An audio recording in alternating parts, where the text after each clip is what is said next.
여보세요? 네, 저희 남편 맞는데 무슨 일이시죠? 사고요? 그 애가 사고가 났다고요? 1988년 겨울, 강원도 원주 인근 산길. 서울에서 2시간 남짓 떨어진 그곳에서 한 남자가 교통사고로 사망했다는 연락이 전해졌습니다. 사업을 하던 가장 이승환. 사랑하는 아내와 토끼같이 예쁜 딸을 두고 있는 작은 기업체의 사장이었습니다. 그의 차는 깊은 산길 아래로 떨어졌고 불에 탄 채 발견된 시신은 가족의 확인을 거쳐 이승환으로 확인되었지요. 아내와 어린 딸은 눈물 속에서 장례까지 모두 끝냈습니다.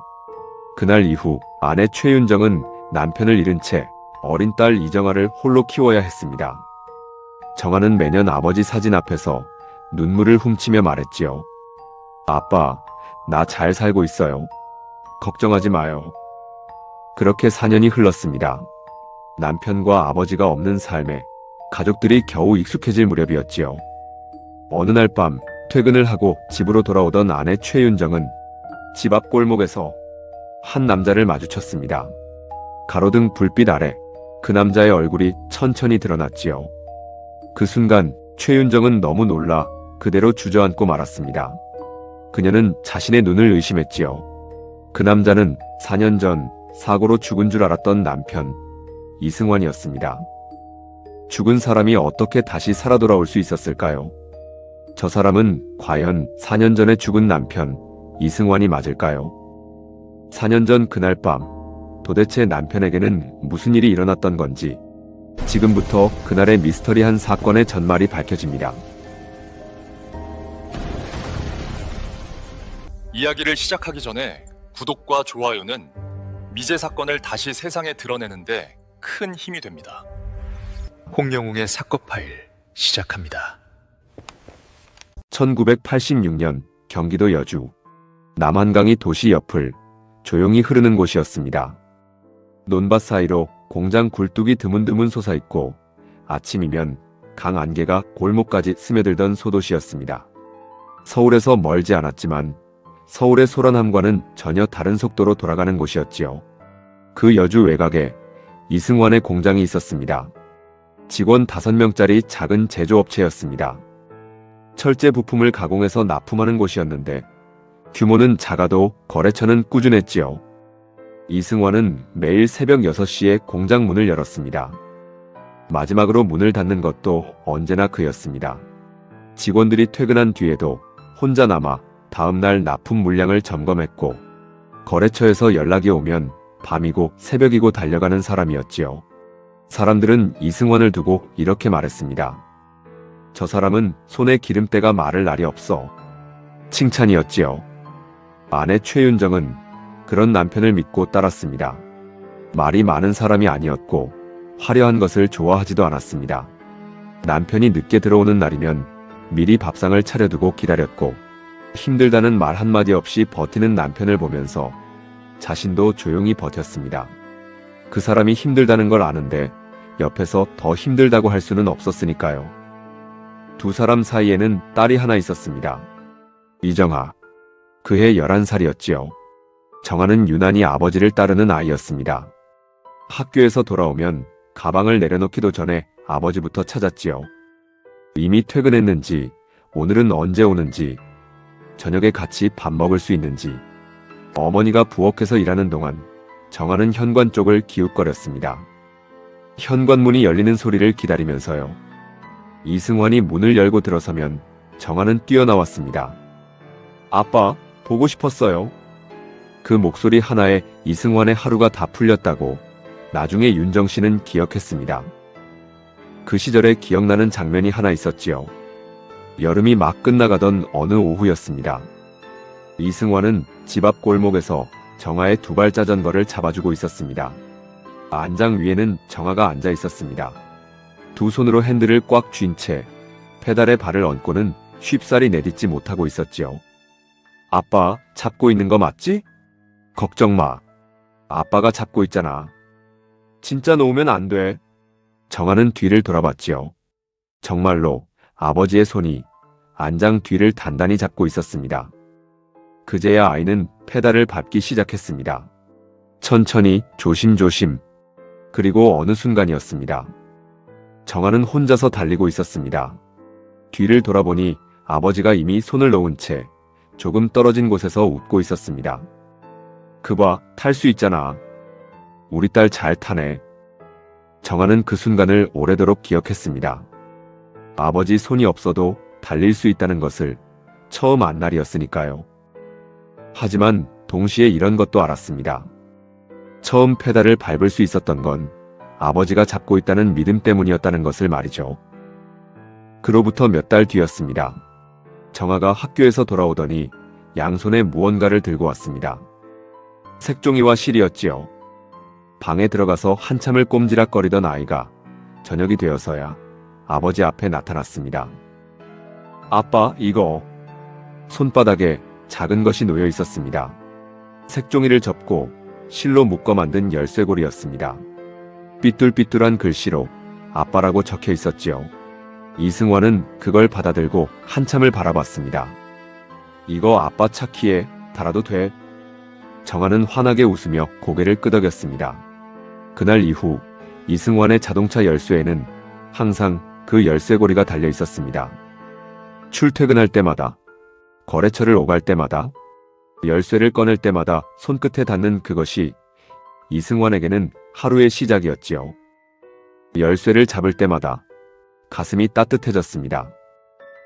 그 시절 이 가족은 아주 평범했습니다. 넓은 집도 아니었고 넉넉한 살림도 아니었지요. 남편은 기름때 묻은 작업복을 입고 일했고 아내는 아껴 쓰고 아껴 먹으며 살림을 꾸렸습니다. 외식이라고 해봤자 동네 중국집에서 짜장면을 사 먹는 것이 전부였지요. 하지만 그 가족은 단단했습니다.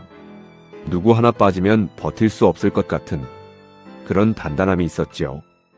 그리고 그 단단함이 무너지기 시작한 것은 아무도 예상하지 못한 곳에서부터였습니다. 처음부터 무너진 건 아니었습니다. 1986년 이후였지요. 조금씩이었습니다. 처음에는 알아채기 어려울 만큼 천천히, 그러다 어느 순간부터는 멈출 수 없는 속도로 흘러갔지요. 시작은 거래처 하나였습니다. 이승환의 공장에 오랫동안 부품을 납품받던 수원의 작은 중견업체가 갑자기 계약을 끊었습니다. 더 싼 곳을 찾았다고 했지요. 이승환은 직접 찾아갔습니다. 가격을 낮추겠다고, 납기를 당기겠다고, 품질은 보장하겠다고 말했습니다. 상대는 고개를 끄덕이면서도 결론은 바꾸지 않았지요. 지금은 어렵습니다. 그 말이 그해 이승환이 가장 많이 들은 말이었습니다. 대금이 밀리기 시작했습니다. 납품은 했는데 돈이 들어오지 않는 달이 생겼지요. 처음 한 달은 기다렸습니다. 2달째가 되자 전화를 했지요. 3달이 지나도 돈이 오지 않자 직접 찾아갔습니다. 거래처 사무실 앞에서 2시간을 기다린 끝에 겨우 만난 담당자는 이렇게 말했습니다. 우리도 지금 자금이 빠듯합니다. 조금만 더 기다려 주십시오. 이승환은 고개를 끄덕이고 돌아왔습니다. 월급날이 다가오면 직원들의 눈치를 보게 되었지요. 오래 함께 일한 사람들이었습니다. 그들의 월급을 밀릴 수는 없었습니다. 이승환은 먼저 은행 문을 두드렸습니다. 사업자 대출이었지요. 첫 달은 해결됐습니다. 2번째 달도 어떻게 넘겼습니다. 그 다음은 지인이었습니다. 오래 알고 지낸 거래처 사장, 먼 친척, 예전에 함께 일했던 사람.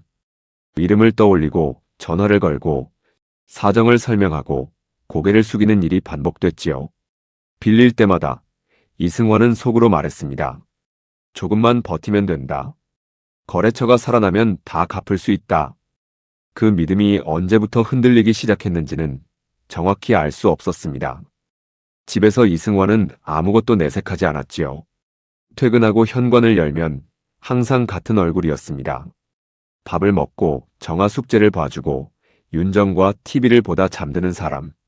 그 모습은 달라지지 않았지요. 적어도 겉으로는 그랬습니다. 하지만 윤정은 알아챘지요.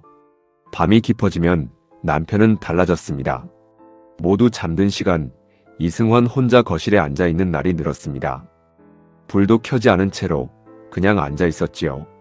전화가 울리면 급하게 일어나 받으러 갔고 짧게 대답하고 돌아오는 일이 반복됐습니다. 잠자리에 들어도 뒤척이는 소리가 들렸지요. 새벽 3시에 옆을 보면 자리가 비어있는 날도 있었습니다. 어느 날 밤이었습니다. 윤정이 물 한 잔을 가지러 부엌을 나섰다가 거실에서 흘러나오는 목소리를 들었습니다. 조금만 더 시간 주시면 안 됩니까? 제가 꼭 갚겠습니다. 낮고 눌린 목소리였지요.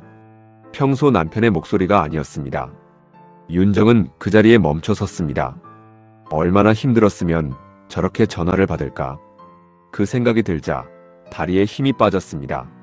하지만 윤정은 아무 말도 하지 않았지요. 부엌으로 조용히 돌아갔습니다. 물도 따르지 않은 채 잠시 싱크대 앞에 서 있었습니다. 말을 꺼내면 남편이 더 힘들 것 같았지요. 무너지지 않으려고 버티고 있는 사람 앞에서 알고 있다고 말하는 것이 오히려 잔인할 수 있었습니다. 윤정은 그냥 다시 방으로 들어갔습니다. 남편이 들어올 때까지 눈을 감고 자는 척했지요. 그것이 윤정이 할 수 있는 전부였습니다. 정아는 아무것도 몰랐습니다. 학교에서 돌아오면 여전히 아버지를 찾았고 저녁 밥상에서 오늘 있었던 일을 쉼없이 이야기했지요. 밤이 늦어도 졸린 눈으로 버티다가 현관문 소리가 들리면 달려나왔습니다. 아빠 왔어? 무슨 일 있어? 그럴 때마다 이승환은 잠시 모든 것을 잊은 듯 딸을 안았습니다. 그리고 말했지요. 아빠 괜찮아. 아무 문제 없어. 그 말이 사실이 아니라는 것을 이승환 본인이 가장 잘 알고 있었습니다. 은행 대출은 한계에 다다랐고 지인에게도 더 이상 손을 벌릴 수 없게 된 1987년 가을이었습니다. 이승환은 결국 마지막 선택을 했습니다. 사채였습니다. 처음에는 망설였지요. 그 세계가 어떤 곳인지는 알고 있었습니다. 하지만 다음 달 직원 월급이 걱정이었지요. 오래 함께한 사람들을 거리로 내몰 수는 없었습니다. 거래처가 살아나려면 조금만 더 버티면 된다고 생각했습니다. 조금만 더. 돈은 빠르게 들어왔습니다. 그리고 그보다 훨씬 빠르게 갚아야 할 날짜가 다가왔습니다. 사채는 은행이 아니었습니다. 연체 하루에도 이자가 불어났고 며칠만 늦어도 직접 찾아왔습니다. 전화는 이른 아침부터 걸려왔지요. 사장님, 이번 주까지 안 갚으면 사모님이랑 따님 얼굴 보기 힘들 줄 아쇼? 한 번은 공장까지 찾아온 남자가 직원들 앞에서 이승환의 멱살을 잡았습니다. 이승환은 아무 말도 하지 않았지요. 고개를 숙인 채 조금만 더 기다려달라고만 했습니다. 자신이 망하는 것은 상관없었지만 가족이 다치는 것만큼은 죽기보다 싫었습니다. 그는 무릎을 꿇고 빌었습니다. 그 밤 집에 돌아온 이승환은 정아에게 웃으며 말했습니다. 아빠 괜찮아. 윤정은 남편의 목 뒤에 붉게 남은 자국을 봤습니다. 하지만 아무 말도 하지 않았습니다. 그렇게 1988년 10월이 왔습니다. 그해 가을은 유난히 하늘이 맑았습니다. 여주 들판에는 벼가 고개를 숙이고 있었고 남한강 위로는 아침 안개가 조용히 피어올랐습니다. 아무것도 모르는 사람이 보기에는 더없이 평화로운 계절이었습니다. 그리고 그 10월의 어느 밤 모든 것이 바뀌었습니다. 그날 밤은 평소와 다르지 않게 시작됐지요. 이승환은 여느 때처럼 공장 문을 닫고 나왔습니다. 차 열쇠를 꺼내들 때 손끝에 작은 것이 닿았습니다. 색종이로 만든 열쇠고리였지요. 삐뚤삐뚤한 글씨로 아빠라고 적힌 것. 이승환은 잠시 그것을 손바닥에 올려놓고 바라봤습니다. 그리고 차에 올라탔지요. 그리고 그날 밤 이후의 일은 집에 남은 두 사람은 알 수 없었습니다. 최윤정이 전화를 받은 것은 새벽이 가까운 시간이었습니다. 전화벨 소리에 자다 깨어 수화기를 들었습니다. 여주경찰서입니다. 최윤정 씨 되십니까? 남편분께서 교통사고로 사망하셨습니다. 확인하러 나와주셔야 합니다. 짧은 통화였습니다. 상대방의 말이 끝나기도 전에 윤정의 손에서 수화기가 천천히 미끄러졌지요. 잘못 들은 줄 알았습니다. 다시 한번 물으려고 했는데 이미 전화는 끊겨 있었습니다. 윤정은 한동안 그 자리에 앉아 있었습니다. 아무 소리도 나지 않는 새벽집 안에서 수화기를 내려놓지도 못한 채로.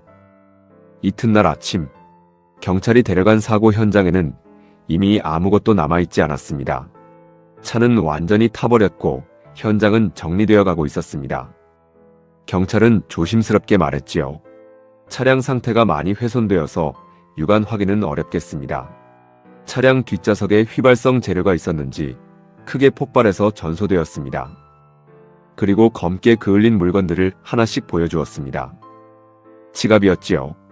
사고 충격으로 튀어나간 건지 지갑은 차량 근처에서 가죽이 그을린 채 발견되었습니다.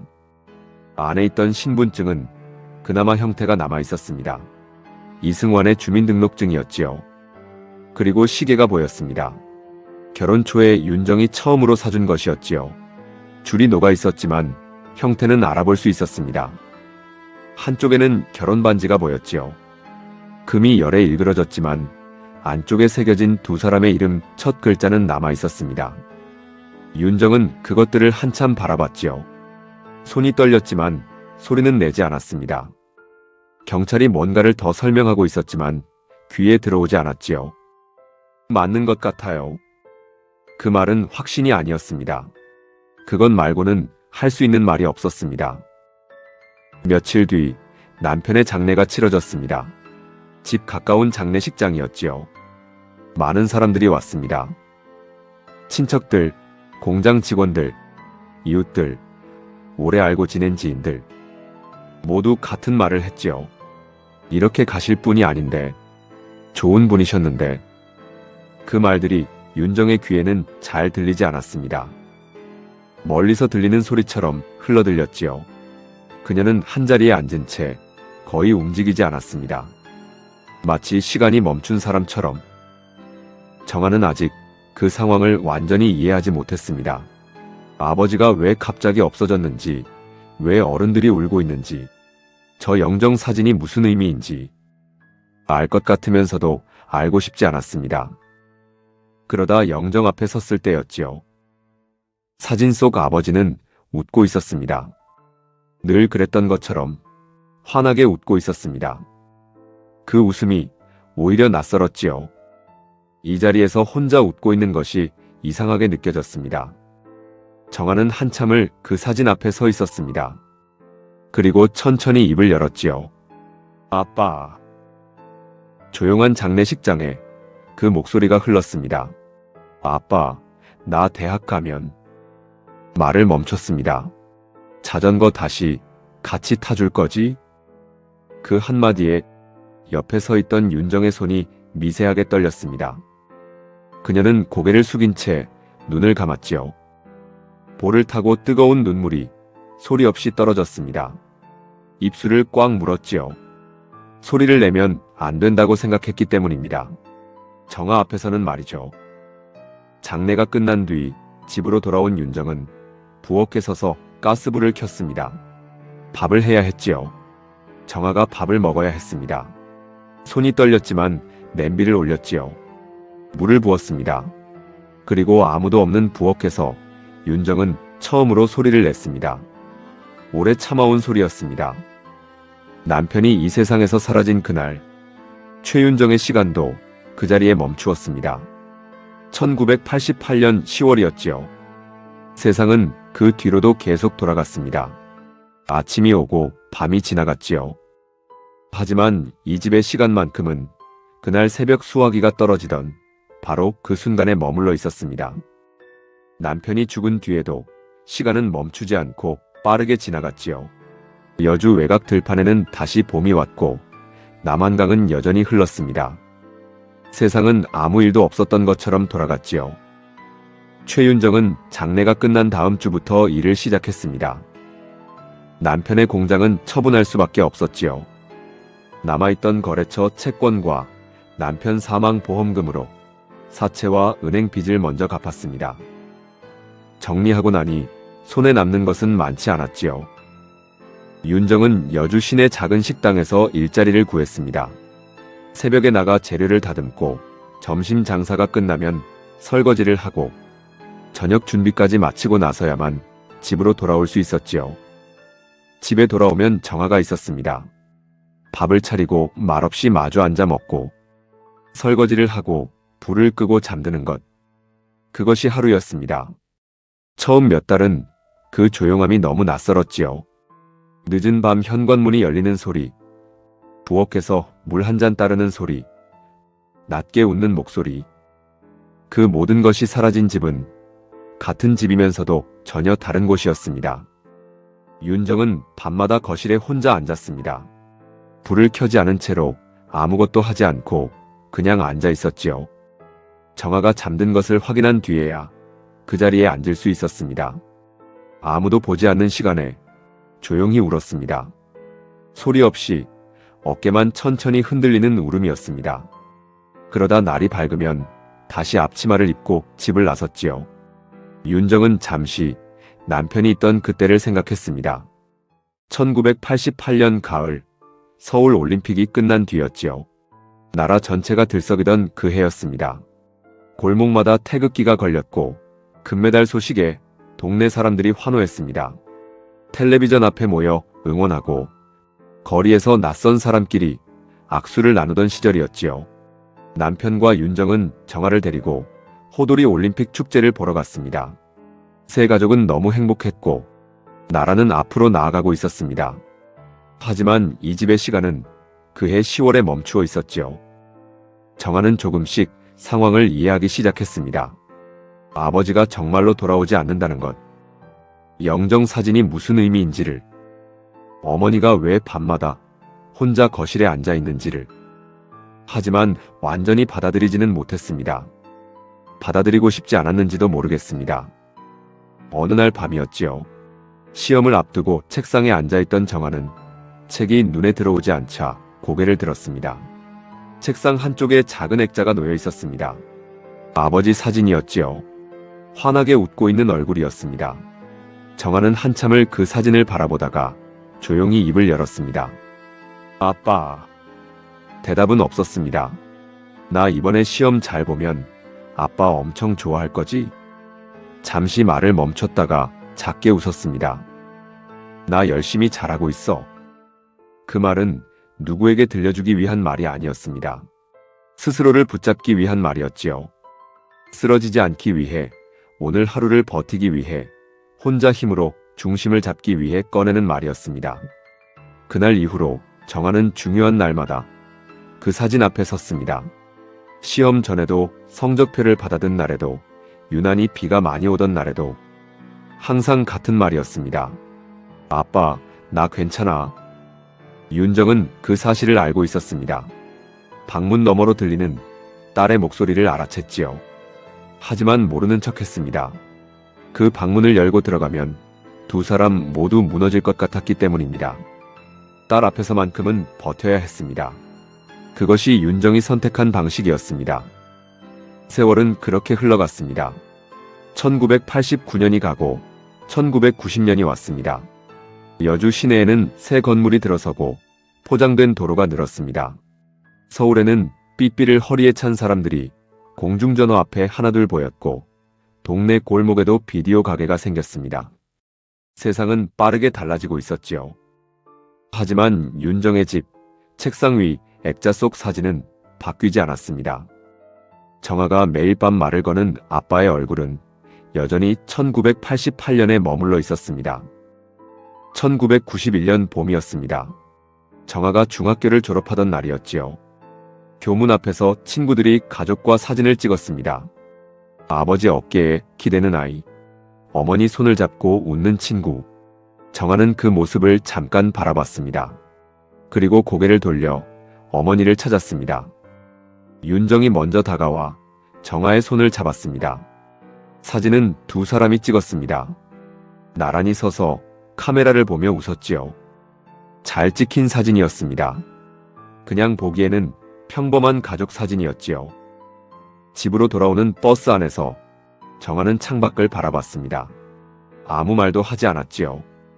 윤정도 말하지 않았습니다. 버스가 여주 시내를 지나치는 동안 두 사람은 그냥 나란히 앉아 있었습니다. 그날 저녁 정아가 밥을 먹다가 불쑥 말했습니다. 엄마, 나 고등학교 잘 다닐게. 윤정은 밥그릇에서 눈을 들지 않은 채 말했습니다. 고마워. 잠시 침묵이 흘렀습니다. 아빠도 좋아할 거야. 그 말에 윤정은 잠시 손을 멈췄습니다. 그리고 다시 밥을 떴습니다. 아빠도 좋아할 거야. 더 이상 말을 잇지 않았지요. 두 사람은 말없이 밥을 먹었습니다. 숟가락 소리만 조용히 들렸습니다. 그것이 이 두 사람의 방식이었습니다. 말하지 않아도 알고 알면서도 말하지 않는 것. 무너지지 않기 위해 서로가 서로를 지탱해주는 것. 그리고 1992년 가을이 됐습니다. 정아는 고등학교 2학년이 되어 있었지요. 18살이었습니다. 아버지가 떠난 날에 어린 소녀와는 다른 얼굴이었지만 책상 위 액자 앞에서 말을 꺼는 습관은 그대로였습니다. 아빠, 나 괜찮아. 그 말을 꺼내는 목소리만 조금 낮아졌을 뿐이었습니다. 그해 가을, 이 두 사람의 조용한 일상에 균열이 생기기 시작했습니다. 처음에는 아주 작은 것이었습니다. 눈에 잘 띄지 않는, 그냥 지나쳐도 이상할 것 없는 것이었지요. 골목에서 누군가 목격됐다는 이야기가 들려오기 시작한 것이었습니다. 처음 그 이야기를 꺼낸 건 골목 건너 김씨 아주머니였습니다. 윤정 씨, 요즘 집 앞에 이상한 남자가 자주 보이지 않아요? 윤정은 무슨 말인지 몰랐습니다. 무슨 남자요? 아니, 저번에도 보고 그저께도 봤는데 담벼락 옆에 서 있더라고. 중년쯤 된 남자. 모자 눌러 쓰고 고개 숙이고. 윤정은 잠시 생각하다가 고개를 저었지요. 저는 못 봤는데요. 김씨 아주머니는 그냥 넘어갔습니다. 그날은 그것으로 끝이었지요. 하지만 그 이야기는 거기서 멈추지 않았습니다. 며칠 뒤 시장에서 마주친 이웃이 또 비슷한 말을 꺼냈습니다. 집 앞 골목을 서성이는 남자를 봤다는 것이었지요. 해가 지고 나서 나타났다가 한참 있으면 사라진다고 했습니다. 얼굴은 잘 못 봤는데 나이가 좀 든 것 같았다고. 행색이 말끔하지 않았다고 했습니다. 혹시 남편 쪽 빚 관련된 사람 아닐까요? 윤정은 잠자코 듣다가 고개를 저었습니다. 빚은 완전히 다 정리했어요. 그 말은 사실이었습니다. 보험금으로 사채와 은행 빚을 모두 갚았지요. 독촉 전화도 끊겼고 찾아오는 사람도 없었습니다. 그런데 왜 낯선 남자가 집 앞을 서성이는 건지 윤정으로서도 알 수 없었습니다. 소문은 골목을 타고 조금씩 번져갔지요. 작은 동네였습니다. 모두가 서로의 사정을 알고 지내는 곳이었습니다. 남편을 잃은 여자 집 앞에 정체 모를 남자가 드나든다는 이야기는 사람들 입에서 입으로 옮겨지는 동안 조금씩 색깔이 달라졌습니다. 요즘 힘들게 사는데 누가 도와주는 건가? 아니, 그게 아니라 남편 없으니까 그런 거 아니겠어? 남편 죽고 얼마나 됐다고. 윤정의 귀에도 그런 말들이 들어왔습니다. 하지만 모른 척 지나쳤지요. 해명하고 싶지 않았습니다. 해명할 가치도 없었습니다. 그 남자가 누구인지 자신도 몰랐으니까요. 하지만 그해 늦가을 예상치 못한 곳에서 연락이 왔습니다. 보험사였지요. 남편 이승환 앞으로 들어온 생명보험금 처리건이었습니다. 사고 당시 신원 확인이 완전하지 않았다는 이유로 보험사 측에서 추가 확인이 필요하다는 것이었습니다. 이미 지급된 보험금에 대한 추가 조사 차원이었지요. 직원이 집으로 찾아왔습니다. 윤정은 서류를 꺼냈지요. 경찰이 정리한 사고 현장 기록, 수습된 유품 목록, 사망 신고서 하나씩 보여주었습니다. 보험사 직원은 서류를 꼼꼼히 들여다봤습니다. 시신 확인은 안 된 것으로 되어 있네요. 치과 기록조차 없는 남편이기에 그 당시에도 신원 확인이 힘들었지요. 불에 전부 타버려서 시신도 형체를 알아볼 수가 없었어요. 현장 확인 물품이 신분증, 시계, 결혼반지, 차량 번호판인데 직원이 잠시 말을 멈췄습니다. 추가로 확인할 수 있는 것이 더 없을까요? 윤정은 그 말을 듣는 순간 손에 힘이 들어갔습니다. 그게 전부입니다. 목소리는 흔들리지 않았습니다. 하지만 그 자리에 앉아있는 것이 쉽지 않았지요. 보험사 직원이 돌아간 뒤 윤정은 한참 동안 그 자리에 앉아 있었습니다. 서류들을 다시 정리하면서 손이 조금 떨리는 것을 느꼈지요. 가슴 어딘가가 조여드는 것도 느꼈습니다. 그게 무엇 때문인지 스스로도 정확히 알 수 없었습니다. 며칠 뒤에는 경찰이 찾아왔습니다. 형사 2명이었지요. 젊은 편이었고 말투는 정중했습니다. 누군가 신고를 했다고 했지요. 집 앞을 서성이는 정체불명의 남자에 대한 것이었습니다. 혹시 아는 사람입니까? 저는 못 봤어요. 접촉한 적은요? 없습니다. 형사 중 한 명이 수첩에 무언가를 적으면서 물었습니다. 남편분 빚 관련해서 해결 안 된 부분이 있습니까? 없어요. 전부 정리했습니다. 그러면 남편분 지인 중에 연락이 오거나 하는 경우는요? 그런 것도 없어요. 짧은 대답이 반복됐지요. 형사들은 더 물어보지 않았습니다. 잠시 서로 눈을 맞추더니 자리에서 일어났지요. 연락 드릴 일 있으면 바로 드리겠습니다. 그 말을 남기고 나갔습니다. 윤정은 문이 닫히는 소리를 들으며 그 자리에 앉아 있었습니다. 정아는 학교에 가고 없었지요. 집안이 조용했습니다. 골목에서는 여전히 소문이 돌았습니다. 사람들은 저마다 다른 이야기를 했습니다. 남편이 남긴 빚쟁이라는 사람도 있었고 윤정에게 새로 생긴 남자라는 사람도 있었지요. 남편이 죽은 지 4년밖에 안 됐는데 그게 말이 되느냐? 아니다. 그러니까 더 수상한 거다. 골목 사람들의 말은 갈수록 커져갔지요. 정아의 귀에도 그 소문이 들어왔습니다. 학교 친구의 어머니가 한 말이 돌고 돌아 들어온 것이었습니다. 정아는 그날 저녁 집에 돌아오자마자 윤정에게 물었지요. 엄마, 집 앞에 이상한 사람이 온다는 게 무슨 말이야? 윤정은 잠시 말을 고르다가 대답했습니다. 나도 모르겠어. 아무것도 아닐 거야. 근데 사람들이 자꾸 이야기하던데. 쓸데없는 소문이야. 신경 쓰지 마. 정아는 더 묻지 않았습니다. 하지만 그날 밤 책상에 앉아 오래도록 창밖을 바라봤습니다. 골목은 조용했지요. 가로등 불빛이 담벼락을 비추고 있었습니다. 아무도 없었지요. 정아는 다시 책으로 눈을 내렸습니다. 그런데 한 가지 이상한 것이 있었습니다. 소문 속 그 남자에 대한 묘사가 하나같이 비슷했지요. 중년의 남자, 모자를 눌러 쓴 사람, 담벼락 옆에 서서 집 쪽을 바라보다가 사라지는 사람, 누군가를 기다리는 것처럼 보이기도 하고 무언가를 확인하러 온 것처럼 보이기도 한다는 것이었습니다. 그리고 반드시 해가 진 뒤에 나타났다가 어둠이 짙어지면 사라졌습니다. 그 남자가 누구인지, 왜 이 집 앞을 서성이는 건지 아무도 몰랐습니다.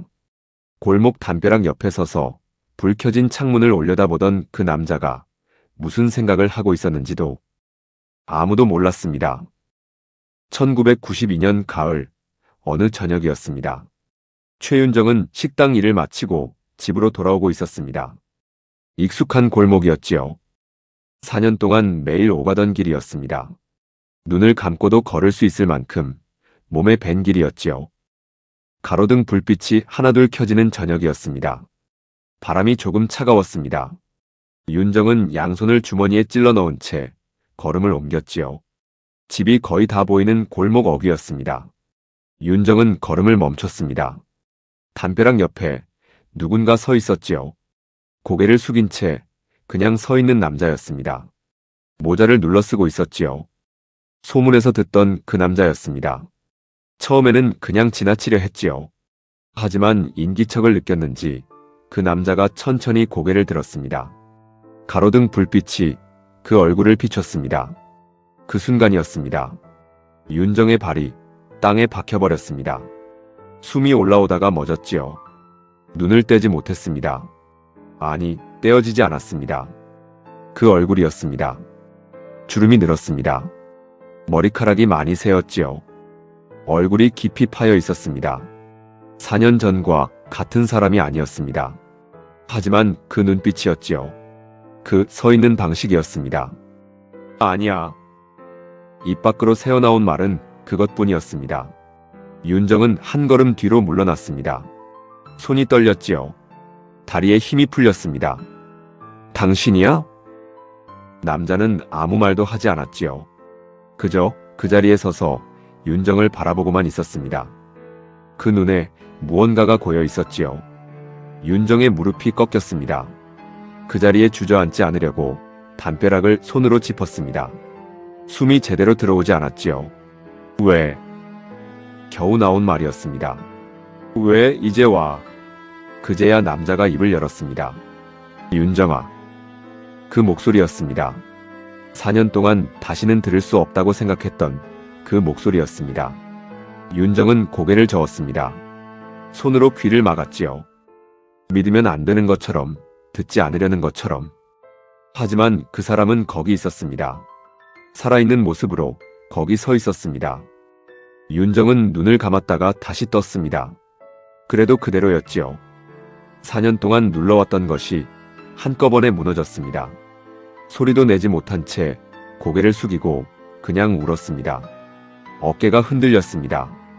멈추려 해도 멈춰지지 않았습니다. 이승환은 한 발짝 다가갔습니다. 하지만 더 이상 가까이 가지 못했지요. 그 자리에 멈춰 섰습니다.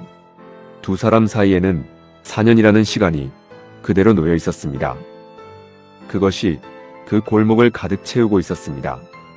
한참이 지나서야 윤정이 고개를 들었습니다. 눈물이 멈추지 않은 채로 남편을 바라봤습니다. 청아는 딸의 이름이었습니다. 이승환은 잠시 눈을 감았습니다. 그리고 천천히 말했습니다. 아직 모르고 있어. 윤정은 고개를 떨궜습니다. 그날 밤 이승환은 처음으로 그날 밤의 이야기를 꺼냈습니다. 두 사람은 불도 켜지 않은 채 거실에 앉았습니다. 정아가 돌아오기 전이었지요. 이승환의 목소리는 낮고 천천히 이어졌습니다.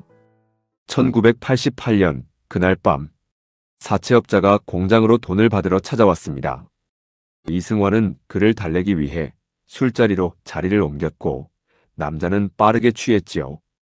사장님, 시계랑 반지 좋아 보이는데 이건 돈 갚을 때까지 내가 담보로 가져가야겠어. 남자는 이승환의 손목에서 예물 시계를 강제로 풀어냈습니다. 그뿐만이 아니었습니다. 지갑을 빼앗고 손가락에 끼워져 있던 결혼 반지까지 빼갔지요. 마지막으로 남자는 탁자 위에 놓인 자동차 열쇠를 집어들었습니다. 차도 담보로 가져갈게요. 돈 갚으면 돌려줄 테니까. 열쇠에는 딸 정아가 만들어준 열쇠고리가 달려 있었습니다. 이승환 씨는 그것만은 안 된다고 사정했습니다. 하지만 술에 취한 사채업자는 그를 밀쳐내고 차에 올라타 시동을 걸어버렸습니다. 이승환이 뒤따라 나갔지만 차는 이미 출발하고 있었습니다. 딸이 만들어준 열쇠고리가 사라지는 것을 보면서 이승환은 택시를 잡았습니다. 절망적인 심정으로 택시를 잡아 그 뒤를 쫓았지요. 차는 여주를 벗어나 원주로 넘어가는 험한 산길 국도로 접어들었습니다. 구불구불한 국도였습니다. 취한 채로 운전하는 차는 이미 정상이 아니었지요.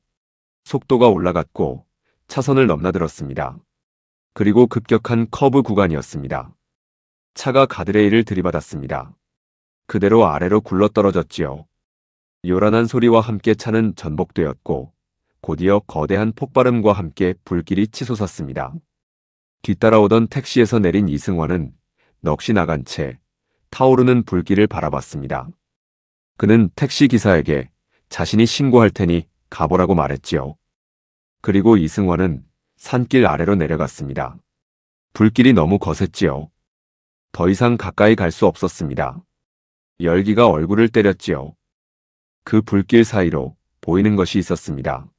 운전석 쪽 타버린 손목에 걸린 시계였습니다.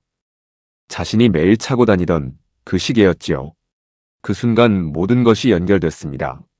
차도 지갑도 시계도 결혼반지도. 그 안에 죽어있는 사람은 자신이 아니었습니다. 하지만 누가 보더라도 자신이라고 생각할 수밖에 없는 상황이었지요. 자동차 뒷좌석에 놓았던 절삭유가 자신의 흔적을 깨끗하게 불태워줄 거라 생각했습니다. 세상은 저 사람이 나라고 생각할 것이다. 내가 죽은 사람이 된다면 지긋지긋한 빚은 사라질 것이다. 아내는 빚 없이 살아갈 수 있고 딸은 학교를 계속 다닐 수 있을 거다. 아내와 딸은 사망보험금을 받아 다시 평범한 삶을 살 수 있을 것 같았지요. 자신만 죽은 걸로 사라진다면 가족이 살 수 있다는 슬픈 유혹이 그의 마음을 흔들었습니다. 그 자리에서 얼마나 시간이 흘렀는지 가늠이 되지 않았지요. 사이렌 소리가 멀리서 들려오기 시작했습니다. 이승환은 그 자리에 서 있었지요. 불타는 차를 바라보면서 손이 떨리고 있었습니다. 빛과 사체가 있었습니다. 쫓기던 시간들이 있었지요. 공장은 이미 버티기 어려운 상태였습니다. 이대로 돌아가면 가족이 힘들어진다 생각했지요. 그리고 문득 딸이 건네주던 열쇠고리가 떠올랐습니다. 색종이로 만든 삐뚤삐뚤한 글씨. 그날 아침에도 차 열쇠를 꺼낼 때 손끝에 닿았던 그것이었지요. 그것이 행복이었습니다. 이승환은 눈을 감았습니다. 그리고 자신이 없어야 이 두 사람은 살아갈 수 있는 길이 생긴다 생각했지요. 사이렌 소리가 점점 가까워졌습니다. 이승환은 마지막으로 불타는 차를 한번 바라보고는 뒤로 한 발짝 물러났습니다. 그리고 또 한 발짝씩 뒤로. 어둠 속으로 산길 위로 조용히 사라졌습니다. 이야기를 마친 이승환은 한동안 아무 말도 하지 않았지요. 윤정도 말이 없었습니다. 거실이 조용했습니다. 벽시계 초침 소리만 또각또각 들렸지요. 한참 뒤 윤정이 입을 열었습니다. 그 뒤에는 어떻게 지낸 거야? 막노동을 했지. 처음엔 경기도 외곽, 나중엔 강원도 쪽으로 옮겼어. 공장에 남겨둔 현금이 조금 있었는데 그걸로 버텼어. 4년을? 응. 윤정은 고개를 숙였습니다. 내가 나타나면 안 된다는 걸 깨달았지. 보험금을 쓰고 있으면 내가 살아있다는 게 밝혀지면 그 돈을 다 토해내야 하니깐 당신이랑 정아가 다시 빈손이 될까봐. 말을 잇지 못했습니다. 윤정은 한참 동안 아무것도 말하지 않았습니다. 그러다 조용히 물었지요. 그럼 집 앞에는 왜 왔어요? 이승환이 대답하지 못했습니다. 윤정이 다시 물었지요. 이번엔 더 낮은 목소리로. 얼마나 자주 왔어요? 긴 침묵이 흘렀습니다. 자주 왔지. 그 말에 윤정은 눈을 감았습니다. 4년 동안 집 앞을 서성이던 그 남자가, 불 켜진 창문을 올려다보던 그 사람이, 골목 사람들이 수군대던 정체불명의 그 남자가 전부 이 사람이었습니다. 보험금이 쓰이는 한 나타날 수 없었지만 그래도 멀리서 살아있다는 것을 확인하고 싶었던 것이었습니다. 불이 켜져 있는지, 정아가 웃고 있는지, 윤정이 무사한지 그것만 확인하고는 어둠 속으로 다시 사라지던 사람이었습니다. 윤정은 고개를 들지 않은 채 말했습니다. 바보 같은 사람. 낮은 목소리였습니다. 욕인지 위로인지 알 수 없는 말이었지요. 이승환은 아무 말도 하지 않았습니다. 두 사람은 그 어둠 속에서 한동안 그대로 앉아 있었습니다. 말은 없었지요. 하지만 4년 만에 처음으로 같은 공간에 부부의 숨소리가 있었습니다. 밖에서는 골목을 지나는 발소리가 들렸지요. 이웃집 개가 한 번 짖다가 조용해졌습니다. 그리고 골목 쪽에서 발소리가 들려왔습니다. 학원에서 돌아오는 정아의 발소리였지요. 윤정이 먼저 몸을 일으켰습니다. 이승환을 바라봤지요. 두 사람의 눈이 마주쳤습니다. 윤정이 작게 고개를 저었습니다. 아직은 안 된다는 뜻이었지요. 이승환은 천천히 고개를 끄덕였습니다. 그리고 조용히 몸을 일으켜 안방 쪽으로 물러났습니다. 현관문이 열렸지요. 엄마, 나왔어. 정아의 목소리였습니다. 우리 딸 왔네? 윤정의 목소리는 흔들리지 않았습니다. 정아가 신발을 벗고 들어왔습니다. 가방을 내려놓으며 말했지요. 배고프다. 밥 있어? 얼른 손 씻고 먹자. 정아는 별다른 눈치 없이 화장실로 들어갔습니다. 윤정은 부엌으로 걸어가면서 슬쩍 안방 쪽을 돌아봤습니다. 문이 닫혀 있었지요. 그 안에 죽었다고 생각했던 사람이 숨을 쉬고 있었습니다. 그날 밤 이 집에서는 세 사람이 각자 다른 것을 안고 밤을 보냈습니다. 며칠이 지났습니다. 이승환은 낮에는 모습을 드러내지 않았습니다. 정아가 학교에 가고 나면 조용히 집 안에 있었고, 정아가 돌아오기 전에 다시 자리를 피했습니다. 존재하면서도 없는 사람처럼 그렇게 며칠을 보냈습니다. 윤정은 그 사실을 알면서도 아무 말을 하지 않았지요. 말을 꺼내는 순간 모든 것이 한꺼번에 쏟아질 것 같았습니다. 정아에게 무슨 말부터 해야 할지, 어떻게 시작해야 할지 아직 알 수 없었습니다. 그러던 어느 날 밤이었습니다. 정아는 학원에서 늦게 돌아오는 날이었습니다. 윤정은 일찍 들어와 저녁을 차려두고 기다리고 있었습니다. 이승환은 작은 방에 있었지요. 골목에서 발소리가 들렸습니다. 정아였습니다. 현관문이 열렸지요. 엄마, 나와. 정아는 말을 멈췄습니다. 거실에 불이 켜져 있었습니다. 그것은 이상하지 않았지요. 하지만 공기가 달랐습니다. 뭔가 다른 것이 있었습니다. 정아는 신발을 벗으면서 고개를 들었지요. 작은 방, 문이 열려 있었습니다. 그 안에 누군가 앉아 있었지요. 정아는 처음에는 알아보지 못했습니다. 그냥 낯선 사람이라고 생각했지요. 하지만 그 사람이 천천히 고개를 들었습니다. 눈이 마주쳤지요. 시간이 멈춘 것 같았습니다. 정아는 한 발짝도 움직이지 못했습니다. 입이 열렸지만 소리가 나오지 않았습니다. 손에 들고 있던 가방이 바닥으로 천천히 떨어졌습니다. 그 얼굴이었습니다. 4년 동안 책상 위 액자에서만 보던 그 얼굴이었습니다. 주름이 깊어졌고 머리가 많이 새었고 몰라보게 여위어 있었습니다. 하지만 그 눈이었지요. 그 눈 안에 있는 따뜻한 눈빛이었습니다. 아빠. 그 한마디가 조용히 흘러나왔습니다. 이승환의 눈이 그 순간 크게 흔들렸습니다. 정아는 천천히 걸음을 옮겼습니다. 믿을 수 없다는 듯 눈을 떼지 못한 채 다가갔지요. 아빠, 맞아? 이승환은 대답하지 못했습니다. 입술이 움직였지만 소리가 나오지 않았습니다. 정아가 그 앞에 섰습니다. 손을 뻗어 이승환의 얼굴을 건드렸지요. 뺨이었습니다. 살아있는 사람의 온기였습니다. 그 순간 정아의 눈물이 터졌습니다. 한꺼번에 쏟아지는 눈물이 아니었습니다. 소리도 없이 그냥 흘러내리는 눈물이었습니다. 참을 수 없어서가 아니라 참는다는 것 자체를 잊어버린 것처럼. 왜? 한 단어였습니다. 왜 이제 와? 그 목소리에는 울음이 없었습니다. 그동안 참아왔던 모든 것이 한꺼번에 녹아내리는 소리였지요. 엄마랑 우리는 숨이 끊어질 듯 이어졌습니다. 우리는 4년 동안 아빠 죽은 줄 알고 살았어. 이승환은 그 말을 듣는 순간 고개를 숙였습니다. 손이 떨렸지요. 엄마 혼자 다 버텼어. 혼자 일하고, 혼자 밥하고, 혼자 다 했어. 뒤에 서 있던 윤정의 손이 미세하게 떨렸습니다. 정아는 고개를 떨구며 말을 이었습니다.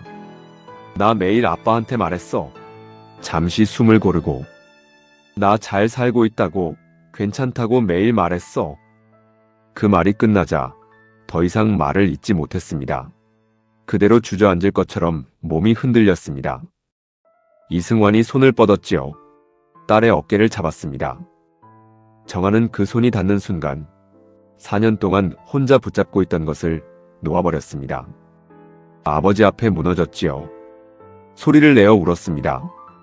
18살 아이가 4년 만에 처음으로 아버지 앞에서 소리를 내어 울었습니다. 이승환은 아무 말도 하지 못했습니다. 딸의 어깨를 잡은 손이 떨렸습니다. 눈을 감았습니다. 눈물이 흘렀지요. 소리 없이 흘렀습니다. 윤정은 그 자리에서 등을 돌렸습니다. 부엌 쪽으로 걸어갔지요. 싱크대 앞에 서서 수도꼭지를 크게 틀었습니다. 물소리가 났습니다. 그 소리에 묻혀 윤정도 울었습니다. 한참이 지나고 나서였습니다. 세 사람은 처음으로 함께 식탁에 앉았습니다. 저녁 밥상이 차려진 그 자리였지요. 아무도 먼저 말을 꺼내지 않았습니다. 숟가락을 들지도 않았지요. 그냥 앉아 있었습니다. 침묵이 길었습니다. 먼저 입을 연 것은 정하였지요. 눈이 아직 부어 있었습니다. 목소리는 차분했습니다. 아빠. 이승환이 고개를 들었습니다. 정하는 식탁 위를 바라보며 말했습니다. 같이 살고 싶어. 잠시 숨을 고르고. 근데 이렇게는 못 살아. 그 말은 짧았습니다. 하지만 그 안에 모든 것이 담겨 있었습니다. 윤정이 그 말을 이어받았습니다. 그만하자. 낮고 조용한 목소리였습니다. 이제 숨지 말자. 이승환은 그 자리에서 움직이지 못했습니다. 손이 식탁 위에 놓인 채 떨리고 있었습니다. 그는 알고 있었습니다. 자수를 하면 보험금을 토해내야 합니다. 사기죄가 성립되지요. 법정에 서야 합니다. 어떤 처벌이 기다리는지 정확히는 알 수 없었습니다. 하지만 그것이 두려운 것이 아니었지요. 두려운 것은 다른 것이었습니다. 자신 때문에 이 두 사람이 다시 힘들어지는 것이었습니다. 정아야. 이승환이 처음으로 딸의 이름을 불렀습니다. 정아가 고개를 들었습니다. 아빠 때문에 또 힘들어질 수 있어. 그래도 괜찮아? 정아는 잠시 아버지를 바라봤습니다. 그리고 말했습니다. 아빠 없이 사는 게 더 힘들었어. 그 한마디였습니다. 이승환은 고개를 숙였습니다. 눈물이 식탁 위로 떨어졌습니다. 윤정이 조용히 말했습니다. 죗값 치르고 같이 살자. 짧은 말이었습니다. 하지만 그것이 전부였지요. 그 이상의 말은 필요 없었습니다. 세 사람은 한동안 아무 말도 하지 않았습니다. 밖에서 바람 소리가 들렸습니다. 골목이 조용했지요. 벽시계가 또각또각 울렸습니다. 그날 밤 이 집에서는 처음으로 세 사람이 같은 시간 안에 있었습니다. 다음 날 아침이었습니다. 윤정은 새벽같이 일어나 밥을 지었습니다. 된장국을 끓이고 김치를 꺼내고 계란 프라이를 부쳤지요. 노른자가 터지지 않게 조심하면서. 오래된 습관이었습니다. 이승환이 좋아하던 방식이었지요. 밥상이 차려지자 윤정은 방문을 두드렸습니다. 식사하세요. 잠시 뒤 문이 열렸습니다. 이승환이 나왔지요. 윤정과 눈이 마주쳤습니다. 아무 말도 하지 않았습니다. 이승환이 먼저 고개를 숙였지요. 정아도 나왔습니다. 눈이 아직 조금 부어 있었습니다. 아무 말 없이 자리에 앉았지요. 세 사람이 아침 밥상 앞에 앉았습니다. 4년 만에 처음이었습니다. 아무도 먼저 숟가락을 들지 않았습니다. 잠시 그 자리에 그냥 앉아 있었지요. 된장국에서 김이 올라왔습니다. 창밖으로 아침 햇살이 비스듬히 들어왔습니다. 이승환이 먼저 숟가락을 들었습니다. 국을 한 숟가락 떴지요. 천천히 먹었습니다.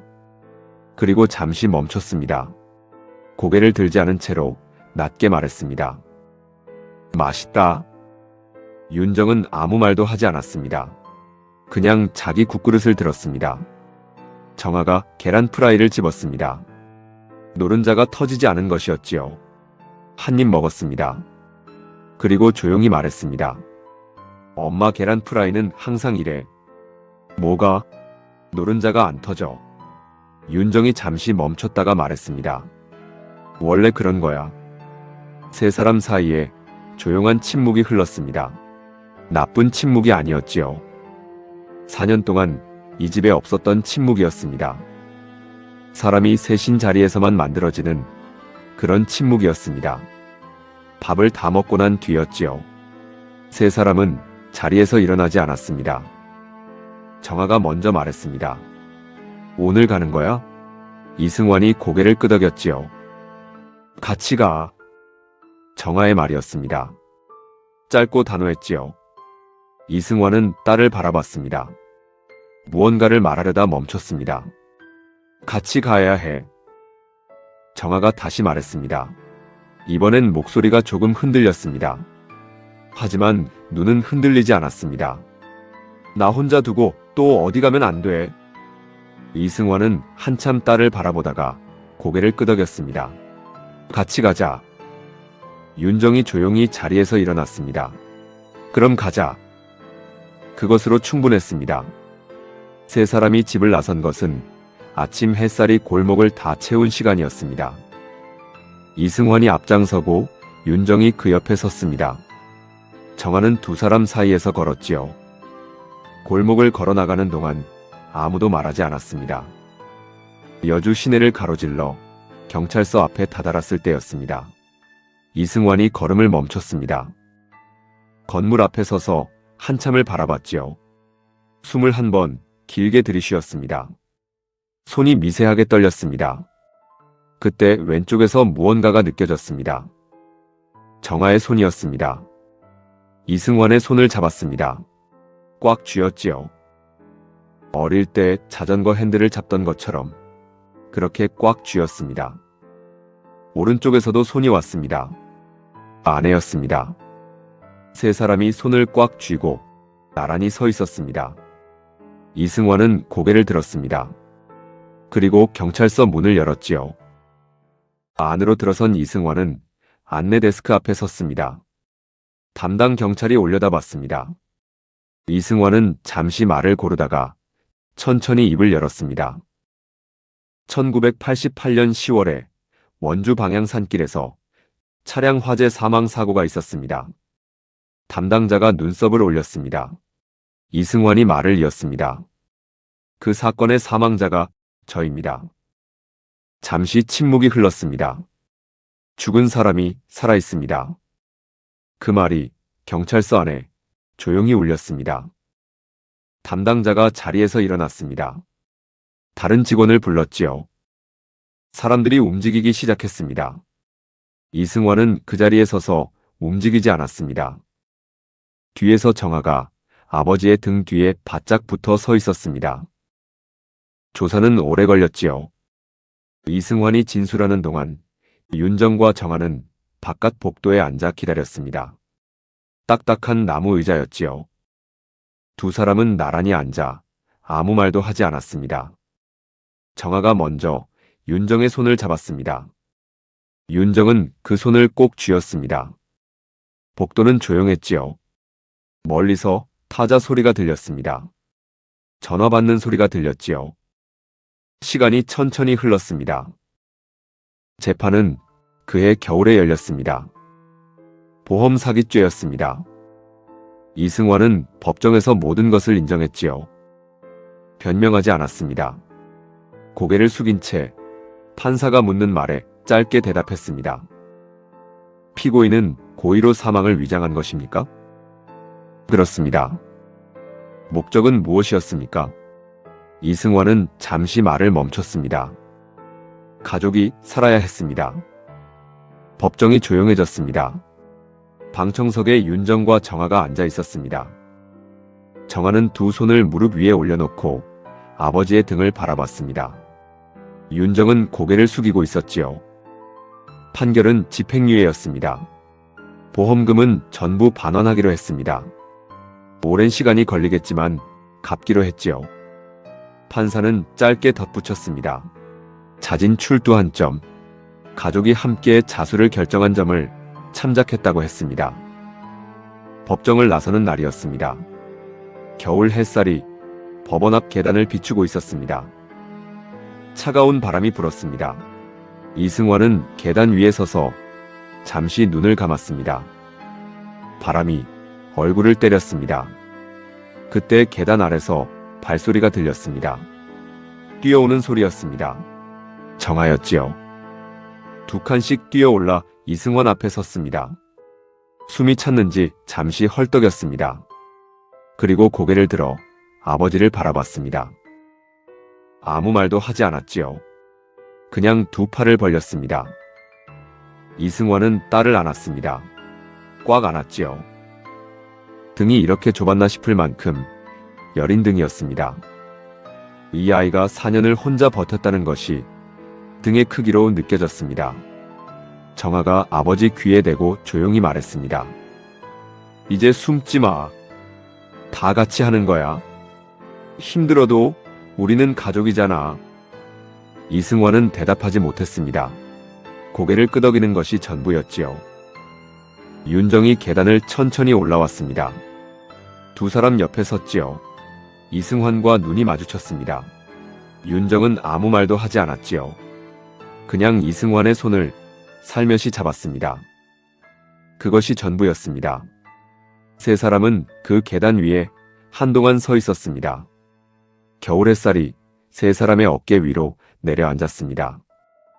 그날 이승환은 처음으로 진짜 살아있는 사람이 되었습니다. 서류 위에서도, 가족 앞에서도, 세상 안에서도 4년을 숨어 살았던 사람이 마침내 얼굴을 들 수 있는 날이었습니다. 이 이야기를 다 듣고 나서 저는 한동안 멍하니 있었습니다. 이승환이라는 사람이 그날 밤 어둠 속에서 내린 선택이 옳은 것이었는지 그른 것이었는지, 법은 그것을 죄라고 했습니다. 틀린 말이 아닙니다. 보험 사기는 엄연한 범죄입니다. 그 선택으로 인해 아내는 4년을 혼자 버텼고 딸은 아버지 없이 사춘기를 보냈습니다. 그 시간은 누구도 돌려줄 수 없습니다. 하지만 저는 동시에 이런 생각도 했습니다. 그 산길 어둠 속에서 불타는 차를 바라보며 떨리는 손으로 뒤로 물러서던 그 사람의 마음속에 마지막으로 떠오른 것이 딸이 건네준 색종이 열쇠고리였다는 것을, 삐뚤삐뚤한 글씨로 적힌 아빠라는 두 글자였다는 것을, 위기의 순간에 직면했을 때 가족 먼저 생각하는 그 마음, 그것이 이 이야기의 전부입니다. 여러분께 묻고 싶습니다. 가족을 위해서라면 어디까지 할 수 있습니까? 그리고 가족을 위해서 한 선택이 오히려 가족을 더 아프게 하는 일이 된다면 우리는 그것을 어떻게 받아들여야 할까요? 사랑한다는 것이 곁에 있는 것인지 아니면 멀리서라도 지키는 것인지, 정아의 말처럼 아빠 없이 사는 것이 더 힘들었다면 그 사랑의 방식은 처음부터 틀린 것이었을까요? 그리고 마지막으로 여러분 곁에 지금 함께 있는 가족을 느껴보세요. 오늘 하루 그 가족의 손을 한번 잡아보세요. 잡을 수 있을 때 잡아두세요. 이승환이 4년 만에 다시 잡은 그 손의 무게를 이 이야기를 들은 여러분은 이제 알고 있을 테니까요. 시간이 아무리 흘러도 가족이라는 이름은 지워지지 않습니다. 어떤 선택을 했더라도, 어떤 시간을 보냈더라도 그 이름 하나가 사람을 돌아오게 만들고 그 이름 하나가 사람을 살게 만듭니다. 홍영웅의 사건 파일. 오늘 이야기는 여기까지입니다. 구독과 좋아요는 이렇게 잊혀진 이야기들을 세상 밖으로 끌어내는데 큰 힘이 됩니다. 끝까지 함께 해주셔서 감사합니다.